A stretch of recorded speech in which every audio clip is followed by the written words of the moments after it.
Although it's released separately, this episode on the Holocaust is intended to be the second half of a single episode. Due to the length, I posted it in 2 parts.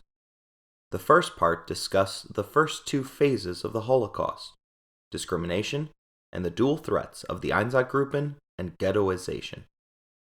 This podcast episode will begin with the third phase, the concentration labor camps.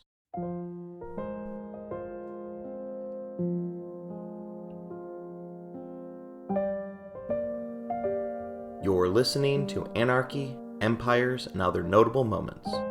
This is the 5th episode in our series regarding the life of Adolf Hitler, the Holocaust, his war against the Jews, Part 2.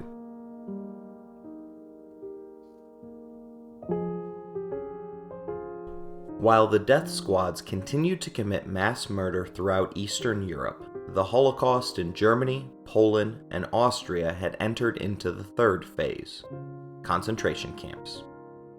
Including the ghettos, the Nazis created more than 44,000 different camps between 1933 and 1945. The sheer number of the institutions again flies in the face of any doubter that imagines the Holocaust as the work of just a few bad apples, rather than the whole of society at large.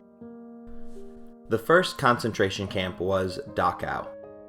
Today, Germans can take a high-speed train and arrive there from Munich in a mere 11 minutes. This camp was initially used for political prisoners. It was not liberated until April of 1945, the same month that Adolf Hitler committed suicide. The timeline shows that the Nazis didn't initially have a clear-cut idea of what to do with their Jewish citizens.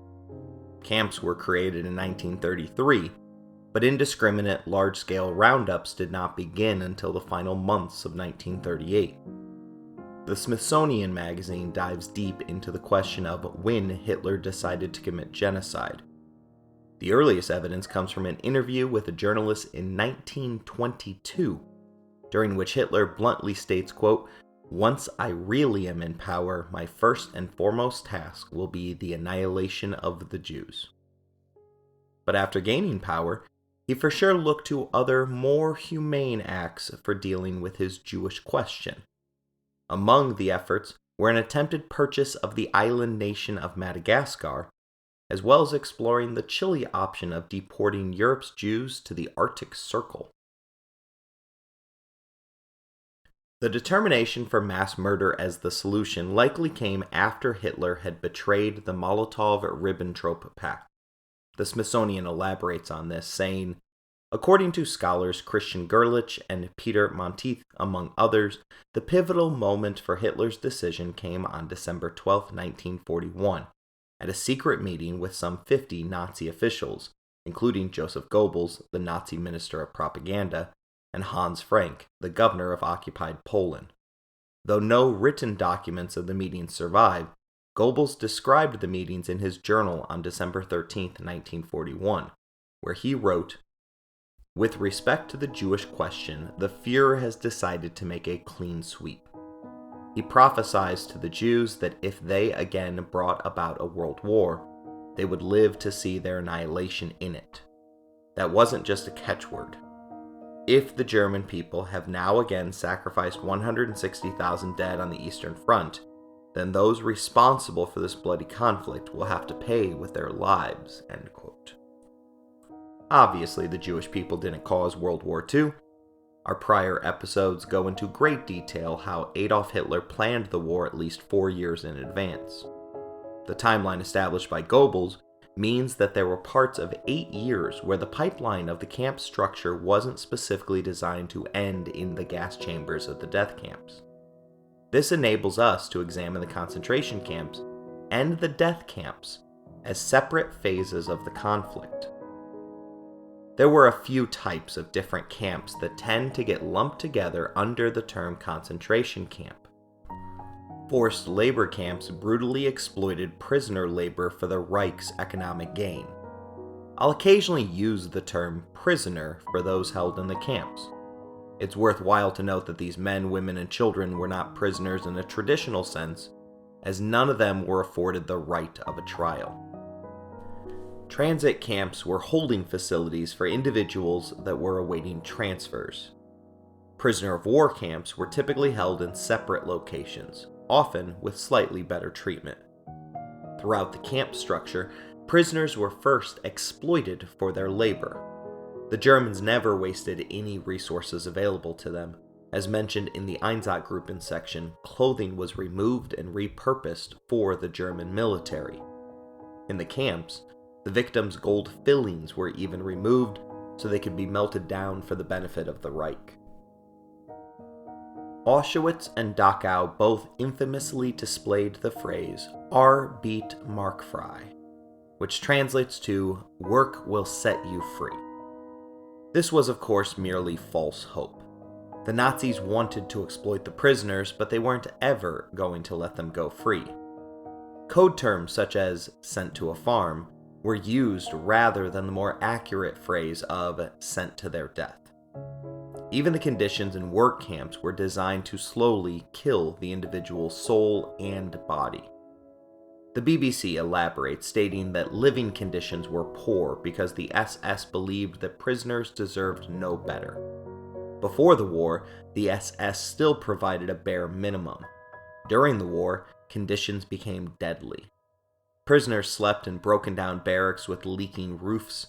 They were crammed onto tiny bunks, often without blankets, or directly onto muddy floors. Some prisoners had to sleep in flimsy tents or damp tunnels. Rations were cut, causing mass starvation. Hunger and disease turned many prisoners into living skeletons. Seriously ill prisoners had little hope of survival. Camp hospitals offered hardly any medical treatment. Instead, sick inmates were routinely executed or deported to die in other camps.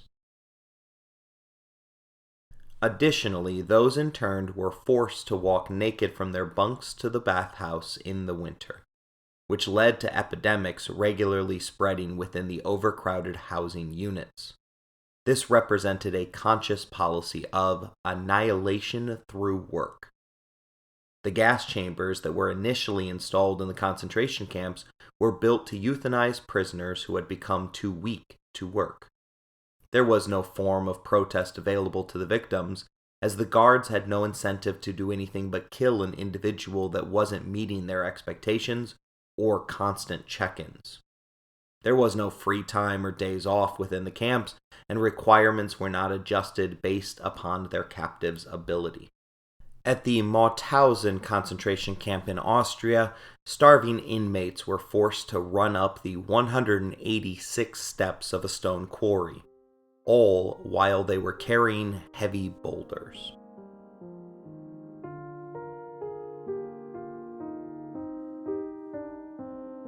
Lucic Salzman had a number of work experiences that he detailed in his memoir, The 23rd Psalm.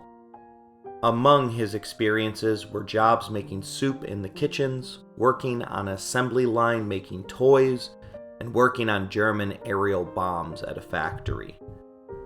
Each job provides unique insight into both the camps and the laborers' thought processes. Each of these jobs were an opportunity for the young man, as it meant that he worked inside on a relatively easy task, at least physically. There were no positive experiences in a concentration camp, however. While making soup, Lucic was forced to interact with a male German cook who forced the teenager to draw pornographic images for him during breaks. The pre-teen survivor had never seen a naked woman or anyone engage in sexual relations, and had to worry that angering this pervert would draw negative attention to him and result in a significantly worse station. While he was assembling toys, Lucic became overcome with all of the emotion and exhaustion of daily life. He vividly recalls crying on the toys that he was crafting and wondering if German Christian children had any idea that their holiday toys were stained with the tears of Jewish slave labor. More internal conflict beset the young man when he was assigned to assemble bombs that would ultimately be used against the forces that were most likely to liberate him. Although he hated his captors with every fiber of his soul, he was unwilling to sabotage any of the armaments for fear of being discovered and sent off for execution. The best that he could manage was referred to as idling, which is the act of purposefully working slower than you are capable of. Even being caught doing this could mean death for the inmate. This was his last work position during the conflict, and the factory was even bombed by Allied forces overnight. Lusick recalls the emotions of that moment. What he expressed was not relief at the closeness of their saviors. Instead, he experienced deep fear because without the existence of the factory, there was no value to keeping the workers alive. When Blitzkrieg failed to produce a quick military victory, Germany was forced to mobilize its entire population in an effort to win the war. Unwilling to take women out of their traditional roles, slavery made up between 25 to 60% of the workforce in factories. Major corporations such as Audi, Bayer Medicine, BMW, Daimler-Benz, Ford Motor Company, IBM, Shell, Siemens, and Volkswagen were all among the businesses that benefited from forced labor provided by the Holocaust. Female prisoners were forced into labor along with male counterparts and had to suffer additional harassment and violence in the camps. I'll let the U.S. Holocaust Museum explain the horrificness of these challenges, as they'll do it significantly more eloquently than I. The institution tells us that, quote, in ghettos and concentration camps, German authorities deployed women in forced labor under conditions that often led to their deaths. German physicians and medical researchers used Jewish and Roma experiments and other unethical human experimentation. In both camps and ghettos, women were particularly vulnerable to beatings and rape. Pregnant Jewish women often tried to conceal their pregnancies or were forced to submit to abortions. Females deported from Poland and the Soviet Union for forced labor in the Reich were often beaten or raped, or forced to submit to sexual relations for food or other necessities or basic comforts. Pregnancy sometimes resulted for Polish, Soviet, or Yugoslav forced laborers from sexual relations with German men. If so-called race experts determined that the child was not capable of Germanization, the women were generally forced to have abortions, sent to give birth in makeshift nurseries where conditions would guarantee the death of the infants, or simply shipped to the region they came from without food or medical care. The Germans established brothels in some concentration and labor camps, and the German army ran roughly 500 brothels for soldiers, in which women were forced to work. End quote. The Holocaust Museum finishes with the detail that many women incarcerated in the concentration camps created informal mutual assistance groups, which facilitated survival through sharing information, food, and clothing. Often, the members of such groups came from the same city or province, had had a similar level and style of education, or shared family ties. Other women were able to survive when the SS camp authorities deployed them in clothing repair, cooking, laundry, and house cleaning detachments. Ravensbrück was the largest concentration camp dedicated solely to female prisoners. By the end of the war, 100,000 women had been detained in the camp. In 1942, the SS began to operate brothels in many of the camps. Guards and other laborers would thus be given access to sexual relations with the individuals, whom they supposedly considered as less than human and whom they were seeking to destroy. The women trafficked into the sex work mostly came from Ravensbrück. Although the vast majority were forced into the work, there are stories of individuals that volunteered after they were promised freedom if they worked for 6 months. The SS, of course, failed to keep up their end of the bargain. German males weren't the only ones responsible for these crimes against humanity. Ravensbrück had a number of female SS guards working in the camp. One guard, who lived with her family at the camp, described her experience as breathtaking. From her balcony, she could see a forest and a pretty lake, but from the bedrooms, they would have had to have seen chain gangs of slave laborers, as well as the chimneys of the camp's gas crematorium. The guard despicably claimed that, quote, "it was the most beautiful time of my life." Damien McGuinness wrote about the camp for the BBC and had this to say about the SS women of Ravensbrück. Sometimes the Nazi women were portrayed as exploited victims, at other times sadistic monsters. The truth is more horrifying. They were not extraordinary monsters, but rather ordinary women who ended up doing monstrous things.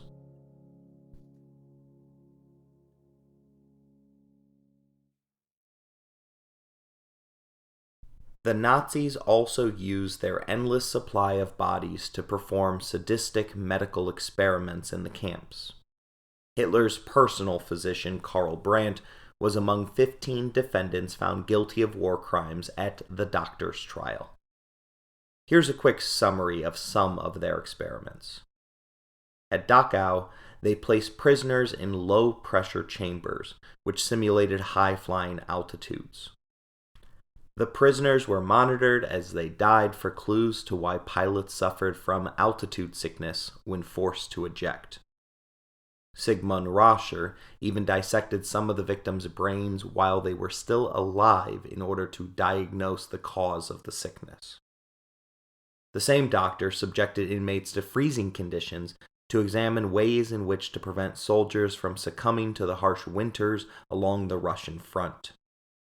The so-called doctors would strap them down naked and douse them with freezing water. Then, with a stopwatch, they would sit there and monitor how long it took for the victim to die. Somehow, even worse, they then attempted to revive them to figure out which resuscitation methods were the most effective. Among the techniques explored were scalding hot baths and forcing women to copulate with the frozen victim. In Ravensbrück, they simulated battlefield-like wounds on the victim, and then purposefully infected these wounds with tetanus and gangrene, so that they then could try to stave off the infection that was attempting to claim the victim. Even more sadistic, Ravensbrück prisoners were subjected to experiments which attempted to discover if amputated legs and shoulders could be reattached from a different person's body. The measures taken weren't only to save Germans on the battlefield. In Buchenwald, they tested the effectiveness of different poisons on their victims. Survivors of the poisoning would still be killed, so that an autopsy could be performed to figure out why it had been ineffective.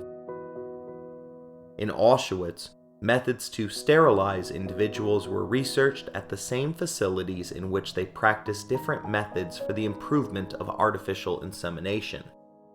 Karl Klauberg taunted his victims by letting them know that he had just implanted animal sperm within the women that were unfortunate enough to be sent to his torture chambers.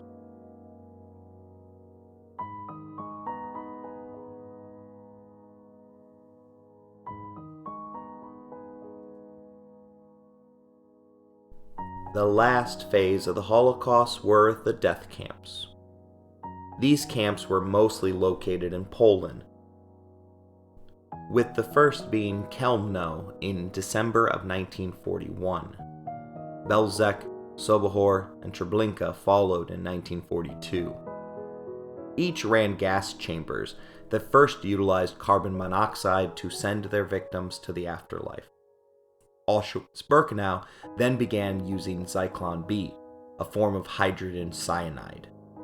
At Auschwitz, an average of 6,000 Jews were gassed in the 4 chambers each and every day, 7 days a week. The true purpose of the camp was kept secret from the inmates, so as not to inspire rebellion. The Nazis continually suggested that their inmates would survive the ordeal that they were putting them through. In keeping with this message, the crematoriums were presented as showers to the captives. Despite the captors' efforts, it was impossible to not know what was going on, as each camp ended up with a backlog of bodies left outside on display while awaiting cremation. The killing centers claimed 46% of all Jewish victims. Again, these records were meticulously kept by the bureaucrats running each camp, regularly writing reports, sometimes late in the night with light coming from lamps that were shaded by the flesh of their victims. More than 2,772,000 Jews left this world through one of 6 final camps. These camps were incredibly effective. Chelmnow was the first extermination camp on Polish soil. It began its operations on December 8, 1941, one day after the Japanese surprise attack at Pearl Harbor brought America into the war. Although Chelmnow only utilized 3 vans hooked to an exhaust pipe, they were able to murder nearly 300,000 Jews and 5,000 Sinti and Roma prisoners. There were only 3 individuals to survive the camp, 2 of whom were Jewish. These numbers were common. In Belzec, only 2 Jews survived the camp. In Treblinka, only 70 prisoners survived the war as the camp was razed upon the Nazi withdrawal. Similarly, approximately 50 to 70 Jews survived Sobibor. The numbers were slightly better for Majdanek and Auschwitz. Auschwitz saw 1,200 individuals walk away from the camp, while Majdanek left behind 12,000 prisoners, none of whom were Jewish, however. Secrecy was part of the reason that the Germans were able to efficiently achieve their goals in these camps.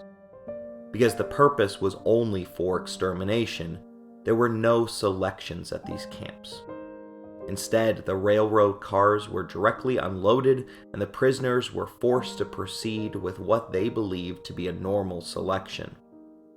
They were forced to undress and then were told to either go towards the showers or to sit in the van for transportation to the barracks. This matched the experience that many had had at previous labor camps. Inmates were far too weak by this point in the pipeline to resist against highly trained, specialized military forces. The best chance to survive temporarily was to be picked to do one of the tasks around the camp. This could even include removing the bodies from the vans or digging the mass graves to bury the evidence, for the camps that didn't have a crematorium at least. According to the Weiner Holocaust Library, the majority of those selected for any kind of work within this type of camp would die within weeks or months of their arrival from lack of food, disease, or overwork. Those that did survive were often killed after a short period and replaced with new arrivals.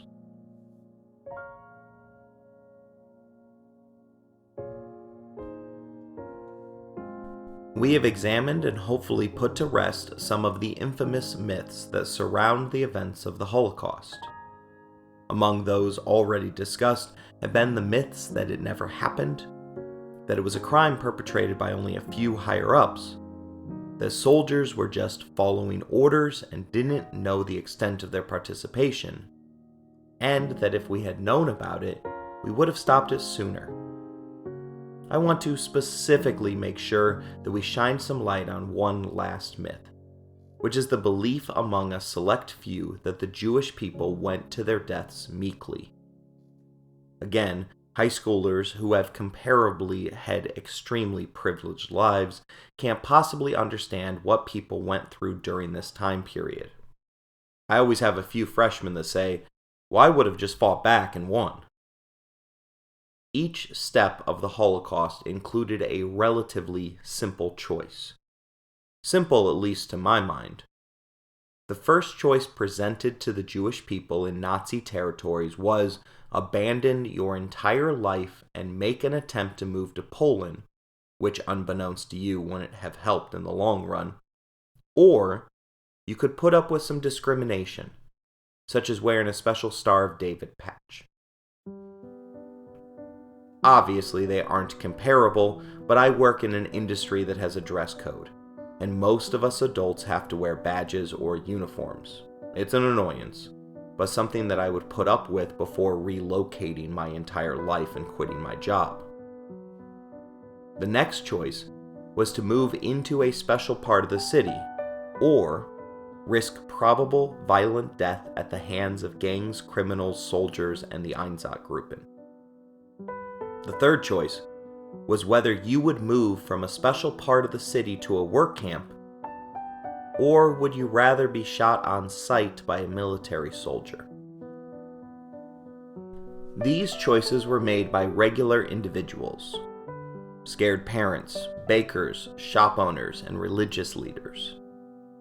The decisions were forced upon those regular individuals by highly trained and specialized soldiers.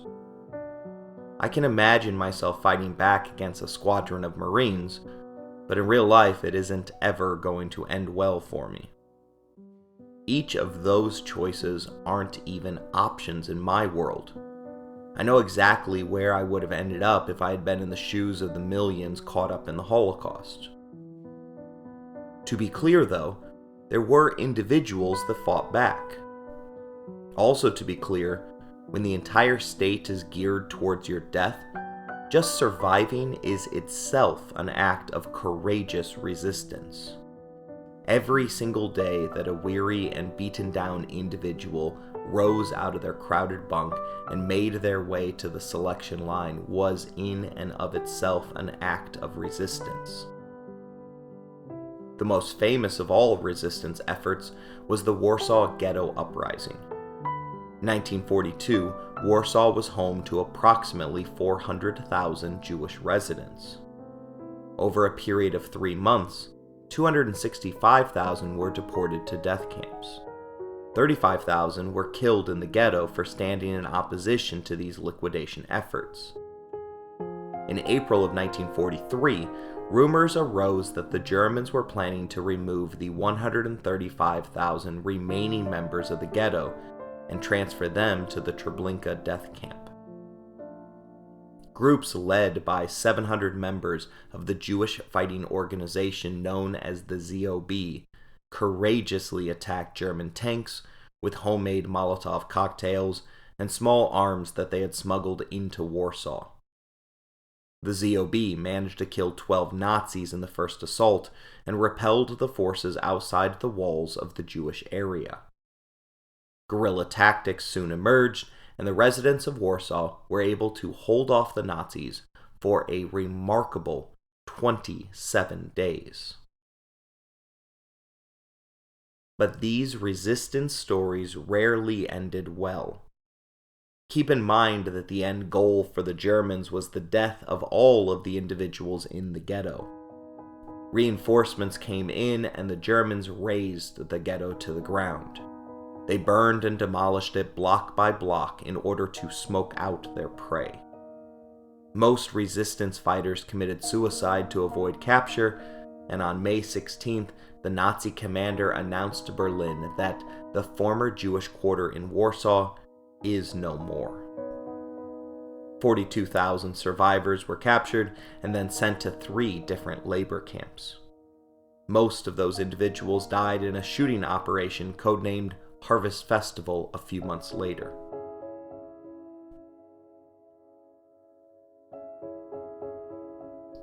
Harvest Festival was initiated because of increasing resistance occurring throughout the Polish camps. In addition to Warsaw, Białystok, Treblinka, and Sobibór all experienced internal insurrections. Fearing contagion, Heinrich Himmler ordered the deaths of all the remaining 45,000 Jewish prisoners in the 3 camps. The Nazis returned to Einsatzgruppen tactics and forced prisoners to dig their own ditches. Music blared throughout the area to cover up the sound of gunfire and the screams of victims. Those that managed to escape the camps often joined up with Soviet resistance groups to harass and attack the camps. Similar resistance groups formed in occupied France, including the Armée Juive or Jewish Army, and in Belgium, Italy, the former Yugoslavia, Greece, and Slovakia. Individual stories mimic the fate of the brave men and women in the Warsaw Ghetto. Tosia Altman played a role in Warsaw. She was a proud Jewish woman who had a love of languages and reading. She escaped Warsaw in 1939 on foot amid fleeing refugees and aerial bombings from both the Germans and the Soviets. Once safely away, Altman forged documents to remove her Jewish status from her Polish papers and smuggled herself back into the Warsaw Ghetto, where she organized the ZOB resistance and served as a point person for smuggling operations. On the 12th day of fighting, the organization's bunker was discovered, and although she escaped the gas that was piped into the bunker, a fire spread to the attic that had served as their escape hatch. She was badly burned and collapsed after jumping from the engulfed attic. Altman was handed over by Polish police to a hospital, but that medical facility left her to die of her burns as they refused to treat her, and potentially even tortured her during her final 2 days of life. Tosia Altman illustrated the spirit of resistance, as did Mordecai Ennebaum, a ghetto resistance fighter who said, "The force that has overcome Europe and destroyed entire states within days could cope with us, a handful of youngsters. It was an act of desperation. We aspired to only one thing: to sell our lives for the highest possible price." These fighters were a continuous thorn in the side of the SS, but they paid dearly for it. Still, there is heroism in escaping the Holocaust, only to return to die fighting against the Nazis by choice.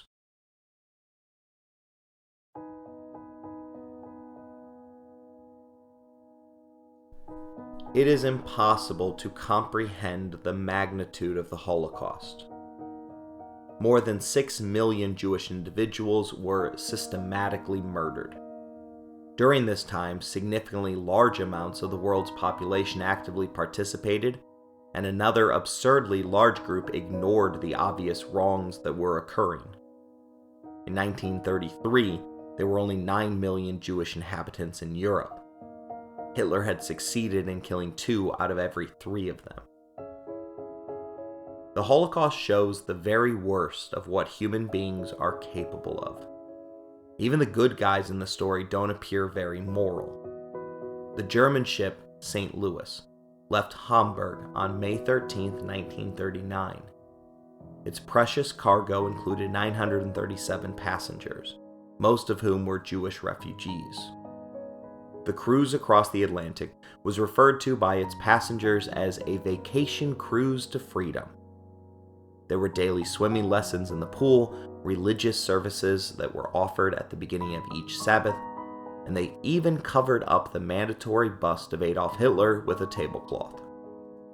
The ship was headed to Cuba, but only 28 passengers were allowed to get off of the ship. While they had been at sea, Cuba had changed its immigration policies to restrict the entry of any foreigner unless they were from the United States. The St. Louis next sought port in Florida, but was again turned away as the U.S. had met its quota of Jewish immigrants for the year. The U.S. State Department and the Coast Guard literally escorted the ship and its remaining 907 passengers away from U.S. territory. Canada was the next to refuse the refugees, and the ship was forced to return to Europe. Beginning on June 16th, the St. Louis would make 4 stops, dividing up its refugees and settling them in the Netherlands, Belgium, France, and Great Britain. These nations would soon be under assault or controlled by the Germans. Attempts to trace the fates of the St. Louis's passengers show that half survived the war. But most of those were the lucky ones that had been allowed to disembark in Britain. Only 87 of the 254 passengers that arrived in Belgium, France, and the Netherlands managed to survive. Why couldn't the US take in 900 souls that needed saving? 83% of Americans opposed increasing immigration levels at the time. The president was merely making a political play based upon the mood of the country. FDR would make another awful decision based upon the mood of the country in 1942, when he ordered the establishment of Japanese internment camps, our own version of a concentration camp. Although they weren't nearly as bad as the German version, it is critical that we hold our own nation to higher standards. Holocaust survivor Elie Wiesel accepted his Nobel Peace Prize in 1986 with these words: "I swore never to be silent whenever and wherever human beings endure suffering and humiliation. We must always take sides. Neutrality helps the oppressor, never the victim. Silence encourages the tormentor, never the tormented."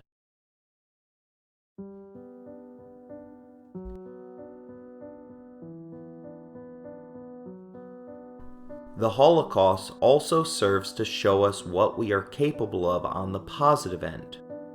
The ability for individuals to endure what they endured is remarkable and difficult to comprehend. We like to regularly complain about life's troubles and whether or not we can handle them. In my own life, though, this "I can overcome" statement is followed by complaints about figuring out what's for dinner, time for grading papers, taking the kids to soccer practice, and other mundane items. Each and every day, residents in the concentration camps woke up despite every single part of their body screaming at them not to. Many of them continued to maintain their faith traditions and community. I had the privilege to not just read George Lucius Saltzman's memoir, but to also sit down and talk with him for about 20 minutes. The Holocaust had not destroyed this man. It should have ruined him, but it hadn't. Mr. Salton passed away in 2016 after a sudden illness. He was a teenager when the Holocaust began, and he managed to live until he was 88 years old. After his camp was liberated, he joined the US Army, met his wife Ruth, and had 3 children.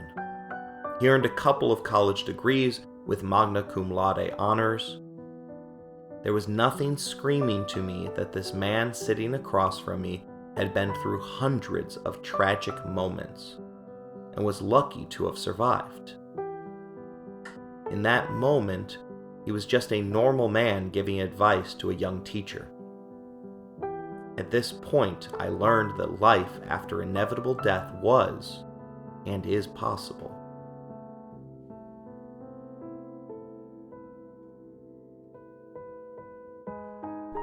Mahatma Gandhi, another great man who also doesn't make it out of this time period looking perfect because of his protests against the British war efforts, leaves us with this thought: never lose faith in humanity. Humanity is like an ocean. If a few drops of the ocean are dirty, the ocean does not become dirty.